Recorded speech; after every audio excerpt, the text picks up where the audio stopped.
ગુજરાતી કહેવત વાડ વિના વેલો ન ચડે.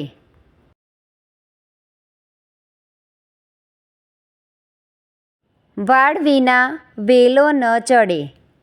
અર્થ: માણસને પ્રગતિ કરવા માટે કોઈના ટેકા, માર્ગદર્શન કે આશ્રયની જરૂર પડે. વાક્ય: હરેશને નવા ધંધામાં અનુભવી ભાગીદાર મળવાથી પ્રગતિ ઝડપી થઈ. ખરેખર વાડ વિના વેલો ન ચડે.